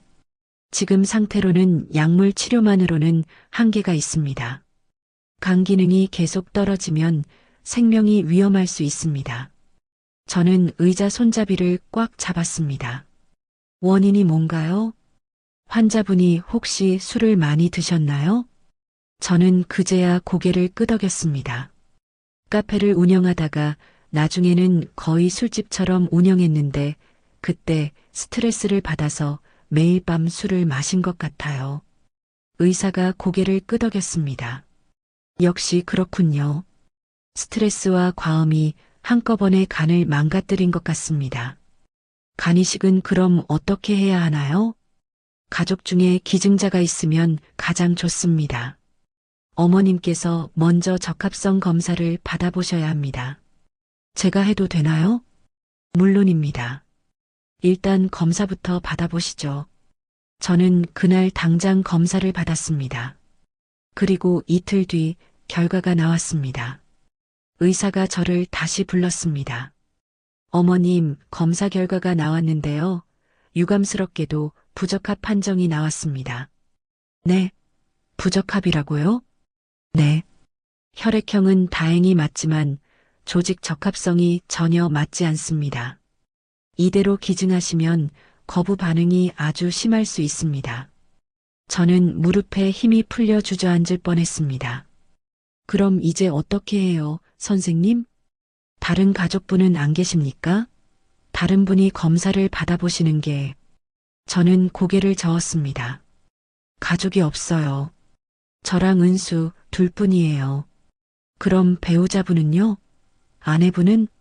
아, 며느리가 있긴 한데. 저는 말을 멈췄습니다. 그 악독한 세진이의 얼굴이 떠올랐습니다. 아들에게 빚더미를 떠넘기고 도망간 세진이. 지금 어디 사는지 죽었는지 살았는지도 모르는 세진이 말입니다. 의사가 재촉하듯 말했습니다. 배우자라도 검사를 받아보시는 게 가장 좋겠습니다. 희망을 찾아야 하니까요. 저는 어쩔 수 없이 고개를 끄덕였습니다. 알겠습니다. 제가 연락해 보겠습니다. 하지만 속으로는 눈앞이 캄캄했습니다. 그 세진이를 도대체 어떻게 찾죠?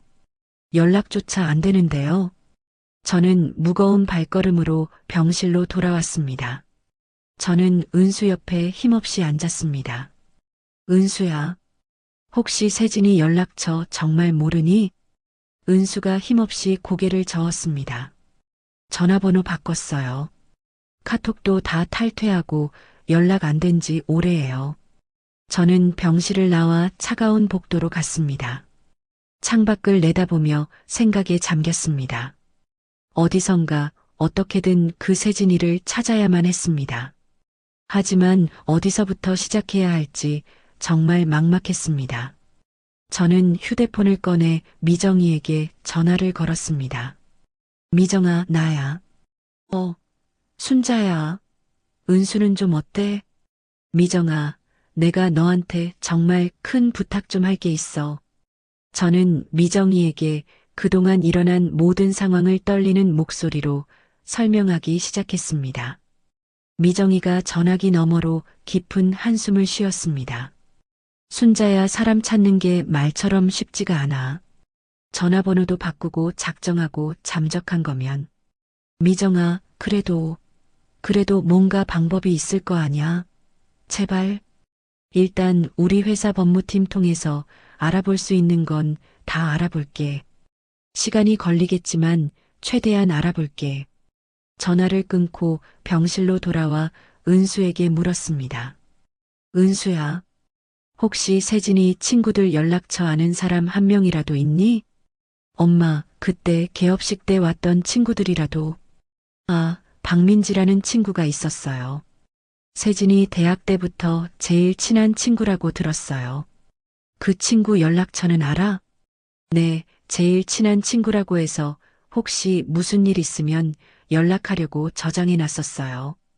저는 은수의 가방에 있던 휴대폰을 집어들었습니다. 연락처에 박민지라는 이름이 보였습니다. 저는 떨리는 손으로 그 번호를 눌렀습니다. 신호음이 한참 울렸습니다. 여보세요? 앳되고 까칠한 젊은 여자 목소리가 들렸습니다. 저 실례지만 혹시 김세진이라고 아시나요? 네, 아는데요. 누구신데요? 여자가 잔뜩 경계하는 목소리로 물었습니다. 저는 세진이 시어머니 되는 사람입니다. 전화기 너머로 순간 무거운 침묵이 흘렀습니다. 어머님. 안녕하세요. 혹시 우리 세진이 지금 어디 있는지 아세요? 정말 급한 일이 있어서 그럽니다. 저 정말 몰라요. 걔 완전 잠수 탔어요. 저한테도 연락 안 된 지 한참 됐어요. 저는 애가 타서 다시 물었습니다. 정말 모르세요? 제발요, 사람 목숨이 달린 일이라서 그래요. 진짜라니까요. 세진이가 몇 달 전에 전화번호 싹 바꾸고 저한테도 연락 한 통 없다고요. 저는 마지막 희망이라도 잡는 심정으로 물었습니다. 그럼 혹시 세진이 SNS나 뭐 그런 거라도 안 하나요? 예전에 인스타그램은 엄청 열심히 했는데 지금도 하는지는 모르겠네요. 제발 그 계정 이름이라도 좀 알려주실 수 있어요? 민지가 마지못해 계정 이름을 알려주었습니다. 저는 전화를 끊자마자 휴대폰으로 인스타그램이라는 것을 켰습니다. 세진이 계정을 겨우 찾아 들어갔습니다. 마지막 게시물은 석 달 전 바로 그 카페에서 찍은 사진이었습니다. 화려한 인테리어를 배경으로 환하게 웃고 있는 세진이의 모습이 보였습니다. 저는 댓글들을 샅샅이 읽어보고 세진이를 팔로우한다는 친구 목록까지 다 뒤졌습니다. 혹시라도 단서가 있을까 싶어서였죠. 한참을 뒤지다가 정말 이상한 이름의 계정 하나가 눈에 띄었습니다. 청주 레이디바. 저는 홀린 듯이 그 계정을 눌러 들어갔습니다. 번쩍번쩍한 유흥업소 계정이었습니다. 화려하게 차려입은 여러 여자들의 사진이 올라와 있었어요. 저는 눈에 불을 켜고 그 사진들을 하나하나 확인했습니다. 그러다 어느 한 사진에서 제 손가락이 멈췄습니다. 뒷모습만 찍힌 사진이었지만 저는 알 수 있었습니다. 짧게 자른 머리와 저 몸매. 세진이었습니다. 저는 떨리는 손으로 그 업소 전화번호를 찾았습니다. 저는 숨을 참고 번호를 눌렀습니다. 네, 청주 레이디바입니다. 걸걸한 남자 목소리가 들렸습니다. 저기 혹시 거기 김세진이라는 분 계세요? 누구시죠? 급한 일이 있어서요. 가족입니다. 가족. 아, 잠시만요. 시끄러운 음악 소리가 잠시 흘러나왔습니다. 한참 후에 남자가 다시 말했습니다. 세진 씨 오늘 오후 6시에 출근해요. 저는 심장이 터질 것처럼 뛰었습니다. 주소 좀 알려주세요. 남자가 청주의 한 주소를 불러주었습니다. 저는 가방을 챙겼습니다. 혹시 몰라 은수의 진단서와 검사 결과 서류를 모조리 챙겨 넣었습니다. 청주행 버스에 몸을 싣고 2시간을 달려 청주에 도착했습니다. 택시를 타고 그 업소에 도착하니 오후 5시 반이었습니다. 업소는 시끄러운 번화가 골목 안쪽에 자리 잡고 있었어요. 떨리는 마음으로 문을 두드렸더니 문이 열리면서 덩치 큰 중년 남자가 저를 위아래로 훑어봤습니다. 누구쇼? 아까 전화드렸던 사람인데요. 김세진 씨 만나러 왔습니다. 남자가 저를 의심스럽게 쳐다보더니 턱짓을 했습니다. 일단 들어와요. 저는 안으로 들어갔습니다. 화려하지만 담배 냄새가 찌든 텅 빈 대기실이 나타났습니다. 남자가 소파를 가리켰습니다. 여기 앉아서 기다려요. 세진 씨 불러올 테니까. 저는 가시방석 같은 소파의 끄트머리에 걸터 앉았습니다. 가슴이 미친 듯이 두근거렸습니다. 얼마나 기다렸을까요? 복도 안쪽에서 또각또각 높은 구두 소리가 들려왔습니다. 그리고 제 앞에 나타난 건 세진이었습니다. 그런데 며느리 세진이는 제가 알던 그 세진이가 아니었습니다. 머리를 남자인가 싶게 짧게 자르고 눈은 시커멓게 스모키 화장을 진하게 했습니다. 몸에 딱 달라붙는 야한 검은 원피스를 입고 있었죠.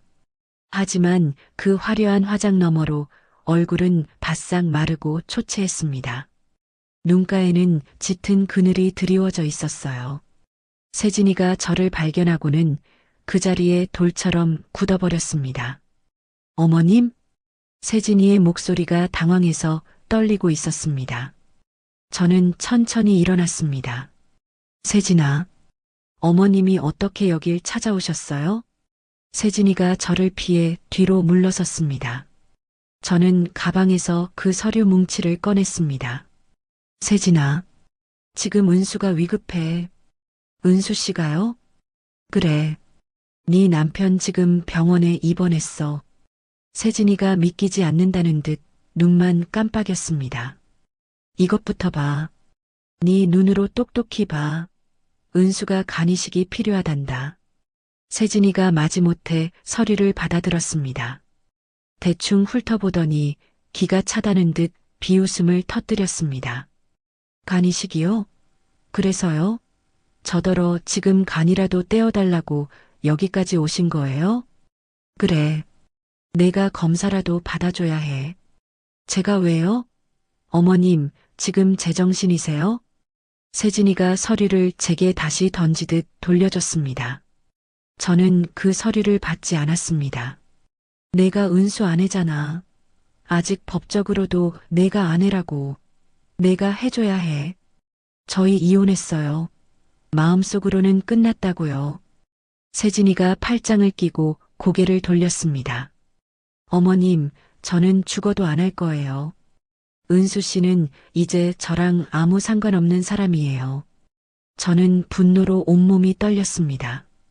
세진아, 지금 네 남편이 죽어가고 있단 말이야. 그게 제 잘못이에요? 저는 세진이에게 한 걸음 다가갔습니다. 그래, 네 잘못이야. 내가 내 아들 명의로 그 몹쓸 사채를 끌어다 썼잖아. 내가 그 빚더미만 남겨놓고 도망갔잖아. 세진이가 움찔하며 뒤로 물러섰습니다. 그건 어쩔 수 없었어요. 카페가 망했는데 그럼 어떡해요? 어쩔 수 없었다고? 내가 망가뜨린 그 인생은 어떡하고? 내가 빚더미에 앉힌 내 아들이 그거 갚겠다고 공사장에서 구르다 떨어져서 그래서 죽어가고 있단 말이야. 저는 울부짖듯 소리쳤습니다. 세진이가 고개를 획 돌렸습니다. 몰랐어요. 은수 씨가 공사장에서 일하는 줄은 정말 몰랐어요. 내가 남긴 그 빚 때문에 공사장에서 일했어. 거기서 떨어져서 다쳤는데 병원에서 검사해 보니까 간이 다 망가졌대. 내가 그 멀쩡한 카페를 그 난장판 술집으로 바꿨을 때 스트레스 때문에 내 아들이 매일 밤 그 독한 술을 들이부었나 봐. 세진이의 얼굴이 하얗게 질렸습니다. 그게 어떻게 제 잘못이에요? 먹은 놈이 잘못이지. 제가 억지로 먹였어요? 저는 이성을 잃고 세진이의 어깨를 붙잡고 흔들었습니다. 아, 어머님 그만하세요. 저한테 왜 이러세요? 그만 못해. 내가 검사만 받아주면 돼. 그것만 하면 돼. 싫어요. 내가 왜? 싫다고요. 세진이가 저를 밀치고 돌아서려 했습니다. 저는 마지막 힘을 다해 세진이 앞을 가로막았습니다. 그리고 그 차갑고 더러운 바닥에 그대로 무릎을 꿇었습니다. 세진이가 기겁을 하며 뒤로 물러섰습니다. 어머님, 지금 뭐 하시는 거예요? 당장 일어나세요. 세진아 제발 부탁이다. 저는 눈물인지 콧물인지 모를 것들을 쏟아내며 말했습니다. 우리 은수 좀 살려줘. 내가 검사만이라도 받아줘. 제발. 세진이가 당황해서 어쩔 줄 모르는 표정으로 저를 내려다봤습니다. 어머님 이러지 마세요. 사람들이 본다고요. 제발 일어나세요. 안 일어나? 내가 검사 받겠다고 약속할 때까지 절대 못 일어나. 저는 그 바닥에 이마를 대고 빌었습니다. 내가 다 잘못했다. 개업식 날 쫓아냈다고 독을 품고 복수하려고 했어. 다 내 잘못이야. 이 늙은이가 다 잘못했으니 제발 은수만, 내 아들만 살려줘, 세진아. 세진이가 당황한 표정으로 저를 내려다보더니 그 차갑던 얼굴이 무너지기 시작했습니다. 그 눈에 눈물이 고였어요. 어머님 제발 일어나세요. 알았어요. 받을게요. 검사 받으면 되잖아요. 받으면 될 거 아니에요. 그러니까 제발 좀 일어나세요. 저는 고개를 들어 세진이를 올려다봤습니다. 정말이니? 네, 받을게요. 그러니까 제발 일어나세요. 저는 다리가 풀려 휘청거리며 일어났습니다. 무릎이 불에 댄 것처럼 아팠습니다. 세진이가 저를 부축했습니다. 어머님, 우선 여기 앉으세요. 저희는 어색하게 소파에 나란히 앉았습니다. 세진이가 눈가를 훔치며 떨리는 목소리로 물었습니다. 은수 씨, 정말 그렇게 많이 아파요? 응. 간이식 당장 안 하면 위험하대. 세진이가 두 손으로 얼굴을 감쌌습니다. 저는 정말 나쁜 년이에요. 은수 씨한테도 어머님한테도 정말. 저는 그런 세진이의 어깨를 가만히 두드렸습니다. 이제 와서 후회해도 소용없다. 내가 지금 할 수 있는 건 은수를 살리는 것뿐이야. 네. 알겠어요, 어머님. 세진이가 고개를 끄덕였습니다. 다음 날 저는 세진이를 데리고 서울로 돌아왔습니다. 병원에 도착하자마자 의사를 만났고 세진이는 곧장 검사를 받았습니다. 그리고 이틀 뒤 결과가 나왔습니다. 의사가 저와 세진이를 함께 불렀습니다. 좋은 소식입니다. 조직 적합성 검사 결과 두 분이 아주 잘 맞습니다. 이식이 가능합니다. 저는 그제야 참았던 숨을 내쉬며 가슴을 쓸어내렸습니다. 정말요? 선생님, 네. 거부 반응 위험도 아주 낮습니다. 바로 수술 일정 잡도록 하겠습니다. 세진이가 조용히 물었습니다. 가장 빠른 날이 언제예요? 다음 주 화요일입니다. 수술 전날 밤이었습니다. 저는 은수 병실에서 아들 손을 잡고 앉아 있었습니다. 그때 병실 문이 열리고 세진이가 조용히 들어왔습니다. 은수가 잠결에 세진이를 보고 눈을 떴습니다. 세진아, 은수 씨. 세진이가 은수 침대 옆으로 다가왔습니다. 미안해, 은수 씨. 내가 정말 너무 잘못했어. 은수가 힘없이 고개를 저었습니다. 아니야, 나도 미안해, 세진아. 저는 세진이의 손을 잡았습니다. 이제라도 바로잡으려고 하는 게 그나마 다행이다.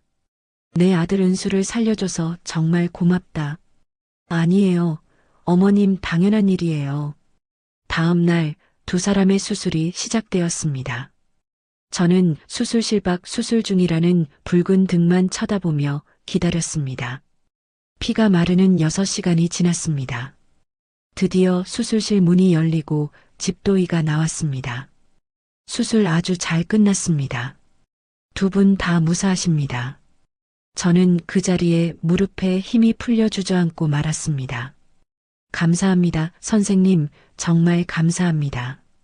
은수와 세진이는 중환자실에서 회복기를 거쳤고 일주일이 지나 나란히 일반 병실로 옮겼습니다. 저는 매일 병원에 가서 은수와 세진이를 번갈아 돌봤습니다.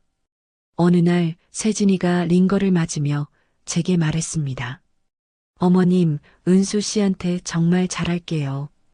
이번에는 정말로요. 저는 대답 대신 고개를 끄덕였습니다. 그래. 고맙다, 세진아. 세진이가 눈물을 글썽였습니다. 저는 창밖을 바라봤습니다. 이제 은수는 살았습니다. 그것 하나만으로도 저는 모든 것이 감사했습니다. 시간이 흘러 꼬박 1년이 지났습니다. 마침내 잿더미가 되었던 그 자리에 신축 건물이 완공되었어요. 저는 준공식 날 하늘을 향해 반듯하게 뻗은 새 건물 앞에 서 있었습니다. 제 옆에는 언제나처럼 든든한 친구 미정이가 함께 서 있었죠. 미정이가 벅찬 목소리로 제 어깨를 툭 쳤습니다. 순자야. 와, 드디어 끝났다. 고생했어, 정말. 그러게 말이다. 여기까지 오느라 우리가 참 애썼어. 새 건물은 반짝이는 유리와 견고한 콘크리트로 지어진 10층짜리였습니다. 1층부터 3층까지는 번듯한 상가로, 4층부터 10층까지는 오피스텔로 채워졌죠. 미정이가 저를 보며 흐뭇하게 물었습니다. 그런데 순자야, 저 1층 황금 상가는 어떻게 할 거야? 벌써부터 대형 프랜차이즈에서 문의가 빗발친다던데. 저는 웃으며 고개를 저었습니다. 아니, 임대 안 할 거야. 뭐, 1층 로열층이 제일 비싼데 임대를 안 한다고? 응, 나 거기서 내가 직접 카페 할 거야. 미정이가 놀라서 눈을 동그랗게 떴습니다. 카페? 내가? 이 나이에? 응, 조용한 작은 책카페 말이야. 좋은 책을 아주 많이 꽂아두고 향기로운 커피를 파는 그런 곳. 미정이가 잠시 저를 빤히 보더니 이내 환하게 웃었습니다. 와, 너 진짜 멋있다. 좋다. 내가 무조건 1호 손님으로 찜할게. 고맙다, 미정아. 그날로 저는 바리스타 학원에 등록했습니다.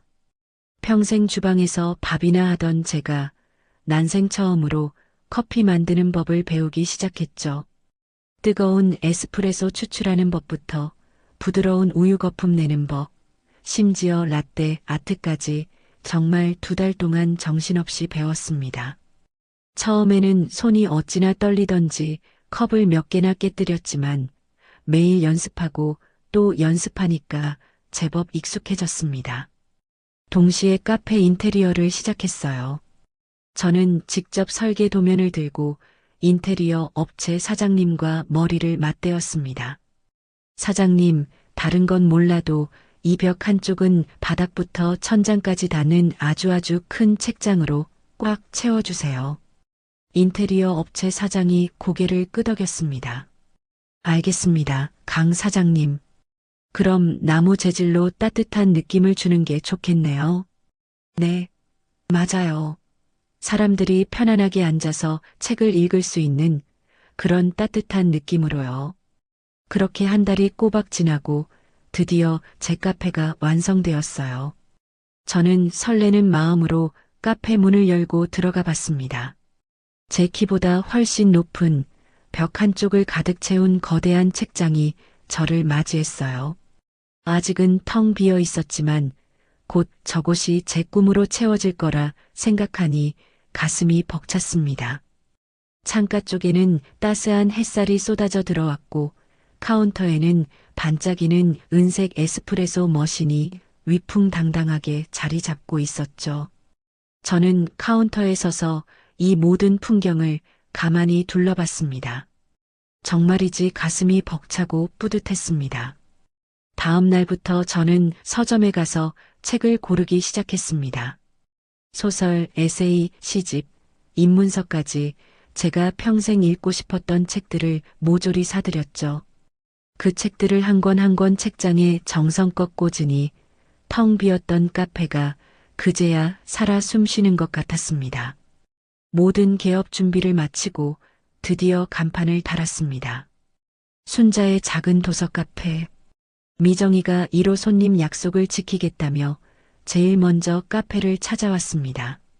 순자야. 와, 이게 다 뭐야? 세상에 정말 예쁘다. 미정이가 어린아이처럼 카페를 둘러보며 감탄했습니다. 그치? 나도 마음에 쏙 들어. 세상에 이 책들 다 내가 산 거야? 응. 한 권 한 권 내 손으로 직접 골랐어.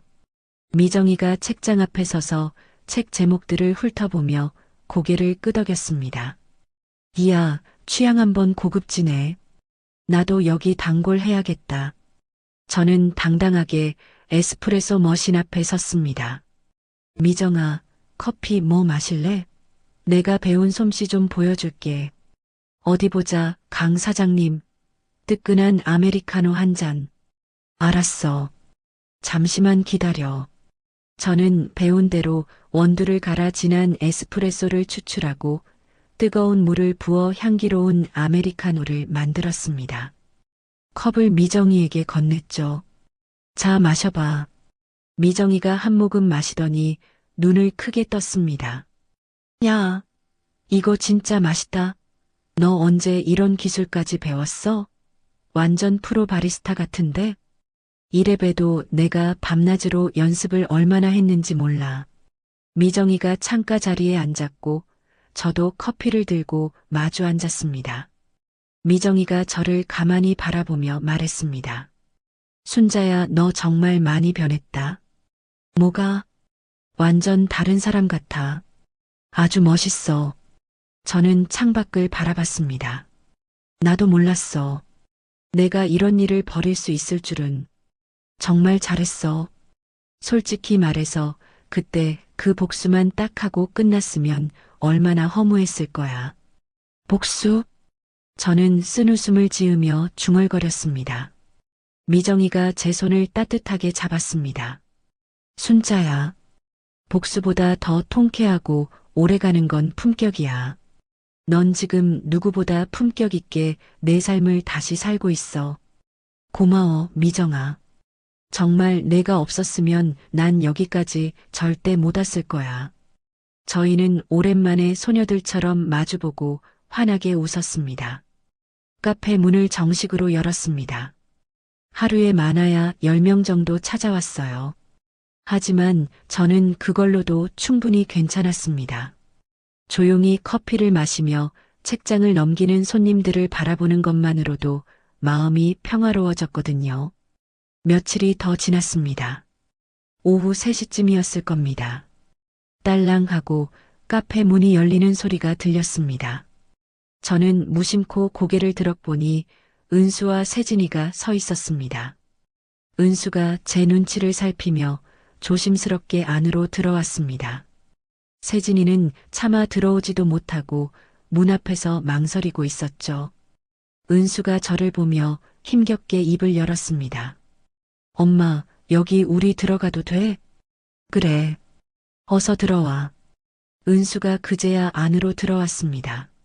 세진이도 고개를 푹 숙인 채 죄인처럼 천천히 뒤따라 들어왔습니다. 두 사람의 모습은 제가 알던 그 모습이 아니었습니다. 예전처럼 번쩍이던 명품이나 화려한 치장은 어디에도 없었어요.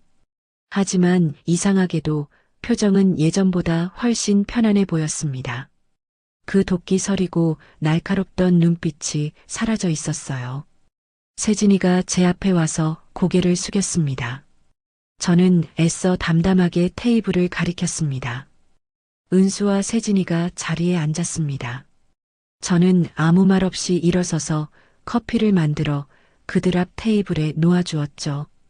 은수가 떨리는 손으로 커피를 한 모금 마셨습니다. 와, 맛있다, 엄마. 세진이도 조용히 커피를 마셨습니다. 어머님, 카페가 정말 예쁘네요. 그런 것 같니? 네, 책도 정말 많고 아늑해요. 저는 그저 고개만 끄덕였습니다. 무거운 침묵이 흘렀습니다. 하지만 이상하게도 어색하지는 않았어요. 그때였습니다. 세진이가 자리에서 스르르 일어났습니다. 그리고는 책장으로 다가갔어요. 책들을 한참 보더니 선반 위에 쌓인 먼지를 발견했습니다. 세진이는 망설임 없이 제게서 행주를 가져다가 그 먼지를 닦아내기 시작했습니다. 그러고는 삐뚤어진 책들을 한 권 한 권 말없이 조용히 정리하기 시작했어요. 그걸 보던 은수도 테이블 위에 놓여있던 행주를 집어들었습니다. 그리고는 손님이 떠난 옆 테이블로 가서 묵묵히 테이블을 닦기 시작했습니다. 저는 그 두 사람의 모습을 그저 가만히 바라봤습니다. 아무 말도 하지 않았습니다. 세진이가 책장 정리를 다 마쳤는지 제게로 조용히 다가왔습니다. 어머님, 저 바닥 좀 닦아도 될까요? 그래라. 세진이가 청소 도구를 가져가 무릎을 꿇고 바닥을 닦기 시작했습니다. 은수는 카페 안의 모든 테이블을 반짝거리게 닦아 놓았습니다. 저는 카운터에 가만히 기댄 채 그 모든 모습을 조용히 지켜봤습니다. 1시간쯤 지났을까요? 카페가 어느새 반짝반짝 깨끗해졌습니다. 은수와 세진이가 머쓱한 표정으로 제 앞으로 왔습니다. 은수가 먼저 입을 열었습니다. 엄마, 우리 이제 가볼게. 그래. 세진이가 고개를 숙였습니다. 어머님, 저 다음에 또 와도 될까요? 저는 잠시 대답 없이 세진이를 바라봤습니다. 그리고 천천히 고개를 끄덕였습니다. 그래. 와라.